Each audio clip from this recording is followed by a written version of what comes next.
Hello friends. तो आज की वीडियो में हम लोग परमाणु के बारे में खूब अच्छी तरह से जानेंगे।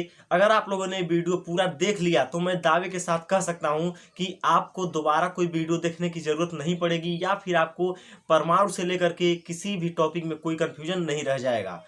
तो अगर आपसे कोई सवाल कर दे कि ये बताइए कि दुनिया की सभी चीजें किससे मिलकर के बनी होती हैं, सभी चीजें दुनिया की ऑल ओवर चीजें किससे मिलकर बनी होती हैं, किसी एक चीज का नाम बताइए, एक वर्ड में उसका आंसर बताइए। तो आप क्या बताएंगे? तो इसका आंसर होगा सिर्फ और सिर्फ परमाणु, जिसको हम लोग इंग्लिश में एटम कहते हैं। अब ये परमाणु क्या है? ये परमाणु आखिर है क्या जिससे दुनिया की सभी चीजें मिलकर बनी होती हैं? सोचने वाली बात है ना। फिर सोचिए, दुनिया की सभी चीजें इस परमाणु से मिलकर बनी होती हैं। तो अगर आपको परमाणु का मतलब समझना है तो आपको मैं एक एग्जाम्पल के माध्यम से बताऊंगा, जिससे आपको परमाणु अच्छी तरह से समझ में आ जाएगा कि आखिर एटम परमाणु है क्या। तो देखिए, मेरे पास है एक पेज। ठीक है, यह एक पेज है। अब मैं इस पेज की सहायता से आपको परमाणु को समझाने की कोशिश करता हूं। मान लीजिए इस पेज को मैंने ऐसे दो टुकड़ों में फाड़ दिया। ठीक है, एक टुकड़े को अलग रख दिया। अब इसको भी मैंने दो टुकड़ों में फाड़ दिया, इसको भी अलग रख दिया। इसको भी मैंने क्या किया, दो टुकड़ों में फाड़ा, इसको भी अलग रख दिया। फिर इसको दो टुकड़ों में फाड़ा, अलग रख दिया। ऐसे करते करते हम लोग उस कंडीशन तक आ गए कि एक कंडीशन हमारी ऐसी आएगी कि जब हम इसको फाड़ नहीं सकते हैं, अर्थात इसको किसी और टुकड़े में विभाजित नहीं कर सकते हैं। आएगा ना एक ऐसा कंडीशन। देखिए, अभी हमको लगने लगा है कि अब हम इसको और तोड़ नहीं सकते हैं, लेकिन अभी मशीनों की सहायता से इसको और तोड़ा जा सकता है। लेकिन एक कंडीशन ऐसी आएगी कि इसको हम बिल्कुल भी तोड़ नहीं सकते हैं। और जो वह बचेगा, मान लीजिए लास्ट में जो बचेगा जिसको हम लोग तोड़ नहीं पाएंगे, वही हमारा कण क्या कहलाएगा? परमाणु कहलाएगा। ठीक है, लास्ट में जो बचेगा जिसको हम लोग तोड़ नहीं पाएंगे, जिसको हम लोग विभाजित नहीं कर पाएंगे, वही कण हमारा परमाणु कहलाएगा। अर्थात अगर आपको परमाणु की परिभाषा बतानी हो तो आप ऐसे बताएंगे कि परमाणु वह सूक्ष्मतम कण होता है जिसे हम लोग तोड़ नहीं सकते हैं, अर्थात जिसे हम लोग विभाजित नहीं कर सकते हैं। ठीक है, और कोई भी परमाणु स्वतंत्र अवस्था में नहीं रह सकता है। स्वतंत्र अवस्था में रहने का क्या मतलब है? जैसे एक कण है, इसको हम लोग तोड़ नहीं सकते, तो आप कभी भी ऐसा कण नहीं पाएंगे। हमेशा परमाणु क्या होता है, छोटे छोटे परमाणुओं को मिला करके एक अणु बनता है। तो ये मान लीजिए जो एक कागज का टुकड़ा है, यह छोटे छोटे परमाणुओं से ही तो बना है। जैसे इसमें बहुत सारे परमाणु हैं, इसको हम तोड़ेंगे तो हमको परमाणु मिलेंगे।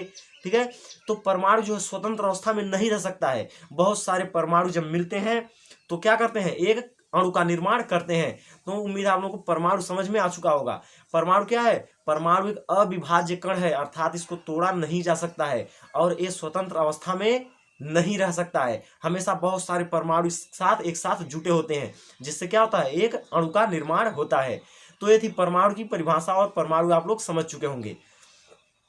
ये बताया था डाल्टन ने। डाल्टन एक वैज्ञानिक थे, उन्होंने ही बताया था यह चीज कि परमाणु को तोड़ा नहीं जा सकता है। लेकिन बाद में बहुत सारे वैज्ञानिक आए, जैसे जे टॉमसन आए, रदरफोर्ड आए और नील्स बोर आए। ये सब वैज्ञानिक जब आए तो उन्होंने बताया कि नहीं, आपकी ये बात गलत है, परमाणु को भी तोड़ा जा सकता है। और परमाणु को तोड़ा किसमें जा सकता है? उनका नाम है इलेक्ट्रॉन, प्रोटॉन और न्यूट्रॉन। ठीक है, परमाणु को किसमें तोड़ा जा सकता है? इलेक्ट्रॉन, प्रोटॉन और न्यूट्रॉन में। और भी बहुत सारे कण हैं, जैसे एंटी न्यूट्रॉन, पाजी न्यूट्रॉन, ऐसे नियर 50 कण के आसपास हैं जिसमें क्या किया जा सकता है, परमाणु को तोड़ा जा सकता है। लेकिन इलेक्ट्रॉन, प्रोटॉन और न्यूट्रॉन कॉमन चीज है, ये हर एक परमाणु में पाए जाते हैं। हर एक परमाणु में, किसी भी प्रकार का परमाणु हो, छोटा से छोटा परमाणु हो, उसमें इलेक्ट्रॉन, प्रोटॉन और न्यूट्रॉन जरूर पाए जाते हैं। तो अब इलेक्ट्रॉन, प्रोटॉन और न्यूट्रॉन क्या है, आप लोग ये समझ चुके होंगे। कोई पूछे आखिर इलेक्ट्रॉन, प्रोटॉन और न्यूट्रॉन क्या है, तो आप बताएंगे यह परमाणु के मूल कण हैं, जिनसे परमाणु मिल करके बना होता है। ठीक है, अर्थात कोई पूछे अब आपसे कि परमाणु किससे मिलकर बना होता है, तो आप क्या बताएंगे? इलेक्ट्रॉन, प्रोटॉन और न्यूट्रॉन से। देखिए, दो क्वेश्चन आपके यहाँ सिंपली तैयार हुए हैं कि दुनिया की सभी चीजें किससे मिलकर बनी है? परमाणुओं से। और परमाणु किससे मिलकर बना है? इलेक्ट्रॉन, प्रोटॉन और न्यूट्रॉन से। ठीक है, अब इलेक्ट्रॉन, प्रोटॉन और न्यूट्रॉन क्या है? परमाणु के मूल कण हैं। इनको अब समझने के लिए हमको एक चार्ट की जरूरत पड़ेगी। इस चार्ट को देखिए, मैं आपके स्क्रीन पे शो कर रहा हूं, आप लोग हो सके तो इसका स्क्रीनशॉट ले लीजिएगा। ठीक है, इलेक्ट्रॉन का द्रव्यमान याद करना है आपको, इलेक्ट्रॉन का। उसके बाद आवेश क्या होता है? ऋणावेश होता है। और प्रोटॉन पे प्लस आवेश होता है, और न्यूट्रॉन क्या होता है? उदासीन होता है। इलेक्ट्रॉन जो होता है वह परमाणु की कक्षाओं में चक्कर लगाता है, ऐसे चक्कर लगाता रहता है। और प्रोटॉन और न्यूट्रॉन कहाँ होते हैं? परमाणु के नाभिक में होते हैं। नाभिक क्या होता है? किसी भी चीज के बीचों बीच का स्थान होता है।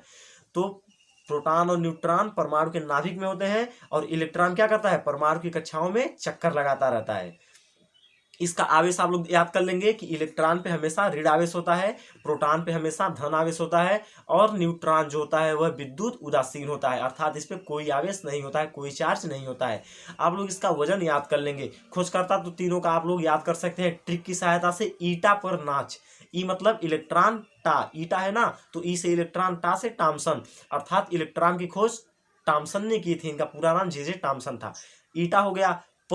पर मतलब प से प्रोटॉन और र से रदरफोर्ड, मतलब प्रोटॉन की खोज रदरफोर्ड ने की थी। और न्यूट्रॉन की बात करते हैं तो न्यूट्रॉन, ईटा पर नास था ना, तो ना से न्यूट्रॉन हो जाएगा और च से क्या हो जाएगा, चैडविक, मतलब न्यूट्रॉन की खोज जेम्स चैडविक ने की थी। तो ये था हमारा परमाणु, इलेक्ट्रॉन, प्रोटॉन और न्यूट्रॉन पे एक छोटा सा लेक्चर। तो उम्मीद है आप लोगों को वीडियो अच्छा लगा होगा। अगर अच्छा लगा है तो इसको आगे भी शेयर कर दीजिए ताकि दूसरे बच्चे भी पढ़ सकें। तब तक के लिए धन्यवाद, मिलते हैं और वीडियो के साथ नेक्स्ट टाइम।